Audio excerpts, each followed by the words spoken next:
इंसान की जिंदगी में दुनिया की चकाचौंध, आसाइशें और लामहदूद ख्वाहिशात हमेशा से आजमाइश रही हैं। ये वो फरेब हैं जो आदमी के दिल में वक्ती लज्जत, फौरी फायदे और जाहिरी कामयाबी का धोखा डालकर उसे उसकी असल हकीकत से दूर करता है।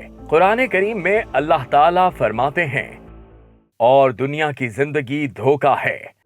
ये फरमाने इलाही इंसान को याद दिलाता है कि दुनिया की रौनक और लज्जतें वक्ती हैं, मगर इसका जादू इंसान को मुस्तकिल मिजाजी, मकसदियत और उखरवी शऊर से बेपरवाह कर देता है। यही गफलत इंसान, मुआशरे और अक़वाम के ज़वाल की असल बुनियाद बनती है। दुनिया का सबसे बड़ा धोखा ये है कि वो इंसान को वो दिखाती है जो हकीकत नहीं, और हकीकत वो छुपा लेती है जिस पर जिंदगी की बुनियाद होनी चाहिए। दौलत को कामयाबी, ताकत को इज्जत और ख्वाहिशों की तकमील को सुकून समझ लेना वो गलती है जो इंसान को बातिन के सुकून से महरूम कर देती है।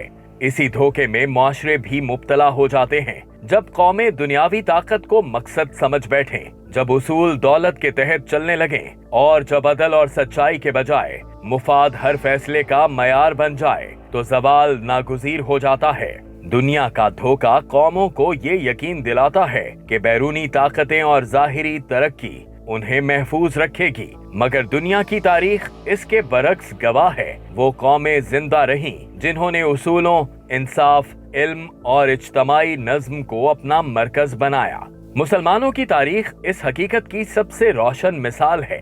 जब उम्मत ने दुनिया की चकाचौंध से ज्यादा कुरान मजीद के उसूलों को इख्तियार किया तो उन्हें इज्जत भी मिली और क़यादत भी, मगर जब इन्हीं उसूलों को पसे पुश्त डाल दिया गया तो दुनिया ने अपना फरेब देखा। ताकत छीन ली गई, वहदत कमजोर पड़ गई और शनाख्त धुंधला गई। आज उम्मत इसी आजमाइश में है कि वो दुनिया के मादी धोखे को अपनी असल मंजिल समझ बैठी है। दुनिया उन्हें तरक्की, आजादी और खुशहाली के नाम पर ऐसे रास्तों की तरफ बुलाती है जिनकी मंजिल रूहानी और इखलाकी तबाही है। अब असल जरूरत इस बात की है कि मुसलमान दुनिया के धोखे में खोकर अपनी मंजिल से गाफिल ना हों। इसके लिए हमें अदल, तकवा, इल्म और इज्तमाई नज्म को अपनी कुव्वत का सरचश्मा बनाना होगा, क्योंकि दुनिया की फरेबकारी सिर्फ उसी वक्त बेअसर होती है जब इंसान अपनी हकीकत, अपनी जिम्मेदारी और अपने मकसद को पहचान ले, और यही पहचान आखिरकार हमें अहयाए खिलाफत की मंजिल की तरफ ले जाएगी।